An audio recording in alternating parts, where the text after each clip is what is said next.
In all of American literature, there might be no master of the macabre so celebrated as Edgar Allan Poe. From his unforgettable, supernatural tinge poem The Raven to the haunting twist at the core of The Telltale Heart, Poe's style and themes form the crux of almost all horror stories today. He knew how to create believable characters, place them in eerie settings, and leave the reader feeling chilled to the core. Millions of writers owe him a debt of gratitude. Behind the cloak and daggers of Poe's tales, though, what was the real man like? While it would be nice if the person who wrote such scary fables could have had a happy time on Earth, the record shows that Poe's short life was instead filled with constant tragedy, heartbreak, and an enemy who tried to ruin his reputation. The real Edgar Allan Poe was quite different from the legend, but no less worthy of study. In 1809, a boy named Edgar Poe was born to the traveling stage actors. The father was David Poe, Jr., who hailed from a hardcore military family so entrenched in their ways that David had to refer to his dad as General, according to Dr. Shelley Costa Bloomfield. Needless to say, these folks weren't happy when Jr. fell in love with the talented thespian Eliza Arnold, nor when he followed her onto the stage for his own artsy career. The couple had two sons, William and Edgar. The latter boy was named after a character in Shakespeare's play King Lear, which the couple was performing at the time. Sadly, David wasn't a good father. His struggles with heavy drinking, fighting, and financial hardship were stressful enough, but he also resented Eliza's far more successful acting career. Whatever his problems may have been, he deserted his family, leaving Eliza alone to raise the children. By the time young Edgar was 3 years old, Eliza came down sick and died. Apparently, David died soon afterward, though the circumstances of his demise are unknown. Regardless, this left the young children with no parents and no safe place to go. Edgar Poe was soon adopted by the Allan family, hence, he became Edgar Allan Poe.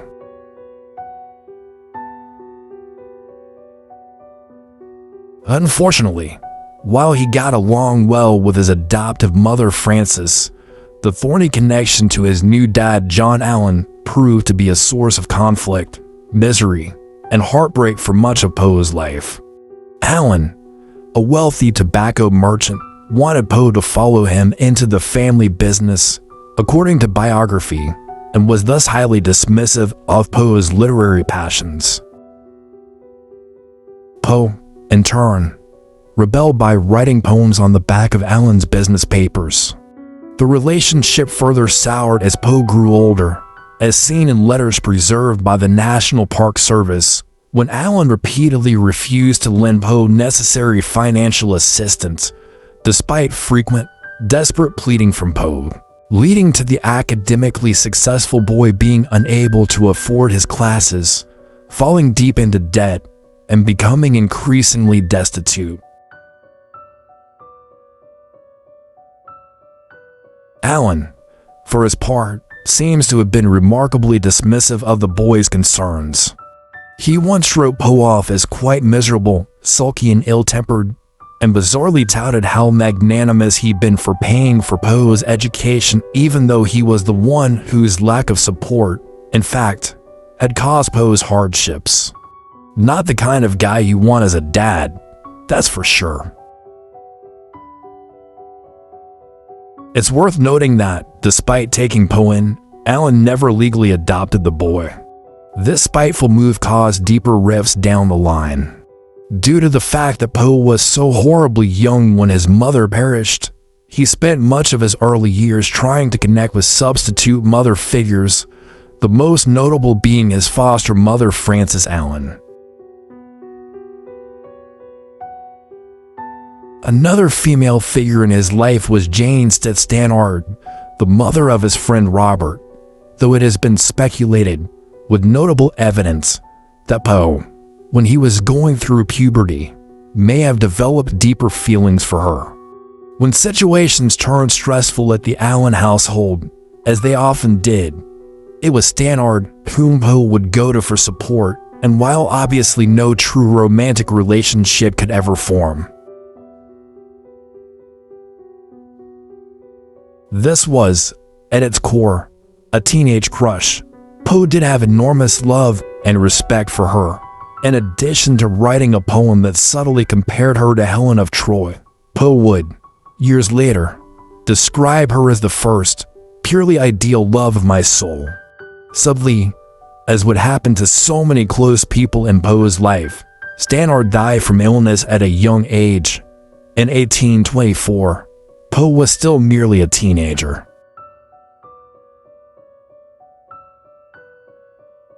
When Edgar Allan Poe was drowning in debt, starving, and receiving no aid from John Allan, he turned to a last-ditch solution.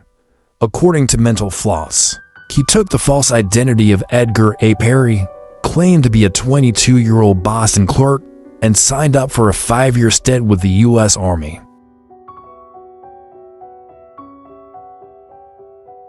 Poe excelled in the military. He also hated it.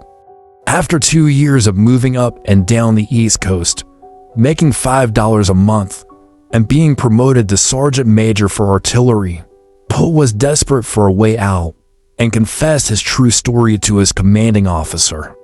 Miraculously, the officer was okay with letting Poe out early, but not so miraculously. He stipulated that Poe had to first make amends with his obnoxious adoptive father. Undeterred, Poe began writing letters to Allan. Allan, being the jerk he was, didn't respond. However, the death of Francis Allan forced the two men to reconcile, at which point Allan agreed to let Poe leave the service early, so long as he enrolled at West Point, the United States Military Academy. Poe did as was asked and excelled in his studies. But when Allan remarried, Allan shut down communication with him. Poe wanted out of military life for real this time. But once again, he needed Allan's express permission to leave, and Allan wouldn't give it. So Poe solved the problem by flunking his studies, being as insubordinate as possible, and perhaps the most continual thread running through Edgar Allan Poe's love life, from beginning to end, was a woman named Sara Elmire Royster Shelton. She was, essentially, Poe's first and last love. Unfortunately, the two never married, and their relationship always hit some, snags. Sara and Edgar were childhood friends and neighbors, according to the National Park Service, who became engaged as teenagers. When Poe left to attend the University of Virginia, the two star-crossed lovers continued with an epistolary romance, which came to a crashing halt when Royster's father caught wind, according to the Odyssey. James Royster did not want an orphan like Poe as a son-in-law, most likely, so he intercepted their letters and left both kids thinking the other had ghosted them. When Poe returned home, perhaps hoping to reunite with her, he instead found that she had married a wealthier man in his place. Many have speculated, based on this sad tale, that Sara may be the long-lost Lenore mentioned throughout The Raven. However, their romance didn't end there. When Royster Shelton's husband died in 1848, Poe reached out to her again, and they rekindled their romance. His initial second proposal was rebuffed, but a few months later, she accepted. Tragically, the wedding bells never rang out because 10 days before the wedding, Poe died.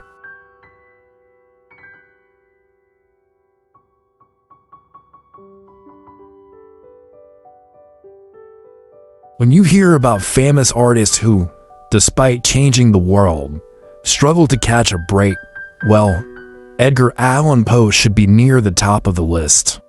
Despite Poe's magnificent talent and a fierce desire for success, he spent much of his life in poverty and his work was consistently undervalued.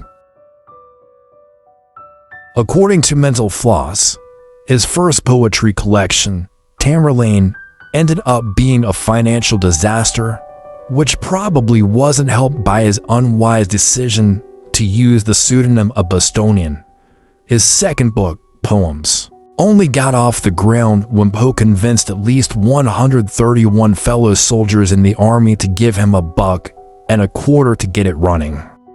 Even when he was shopping for a publisher for his landmark poem, The Raven, the Vintage News says that one magazine not only rejected it, but gave Poe $15 in sympathy cash. When he finally sold the poem to the American Review, it netted only $9. Fortunately, The Raven made Poe mainstream enough to live as a professional writer. He became a household name, according to the Poe Museum, gave lectures, and ran his own magazine. Not so fortunately. His personal life was a mess. The health of his wife, Virginia, worsened by the day, and his finances weren't particularly sturdy. According to the Edgar Allan Poe Society of Baltimore, his annual salary totaled $624. With inflation in mind, that's equivalent to under $20 grand in today's economy. Death happens, haunting as it may be. It's quite ordinary. It's the inevitable conclusion to every life story. That said, the sheer number of tragic, heartbreaking deaths that Edgar Allan Poe faced in his life, to say nothing of his own death, were far more than ordinary. Looking past the early deaths of his parents and Mrs. Stannard, another tragedy in the young Poe's life was the loss of his foster mother, Frances, who loved him like John Allan didn't.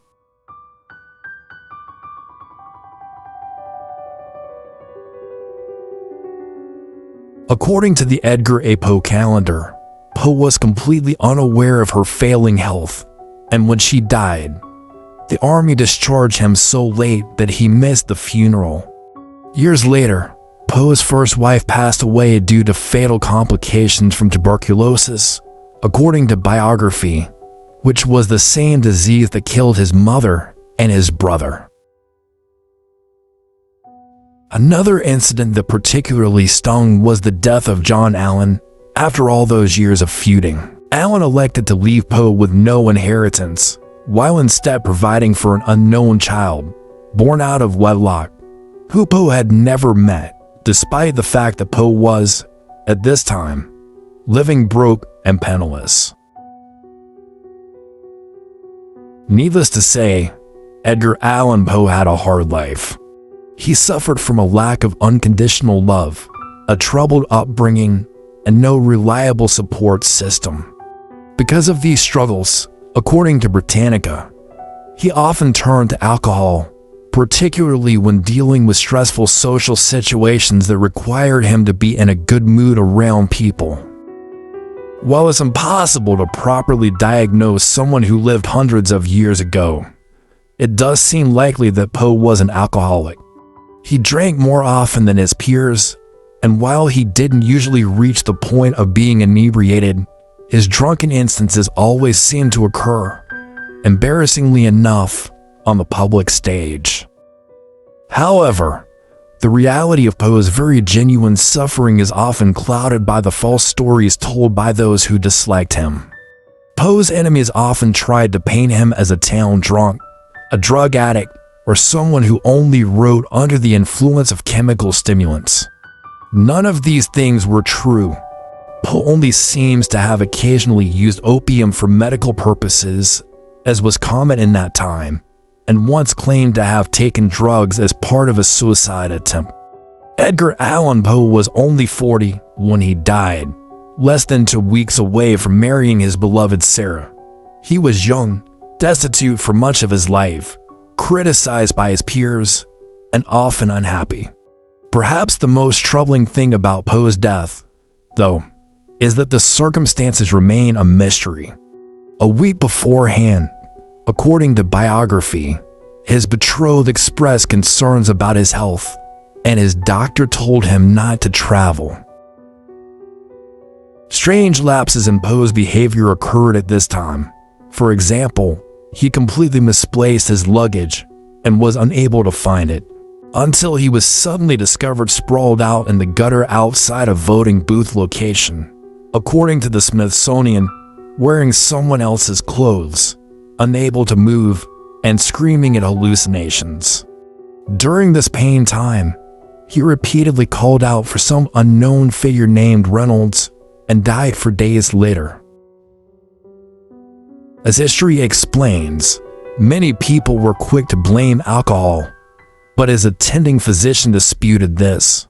Various diseases have been suggested, such as tuberculosis and brain lesions. One of the most prevalent theories, due to the voting booth location where Poe was found, is that he may have been a victim of something called cooping, a horrifying voter fraud scam from that time. Cooping occurred when corrupt politicians paid criminals to drug and poison innocent bystanders, particularly the homeless, and then forced them to vote at location after location until they dropped dead. Even after death, Poe was mistreated.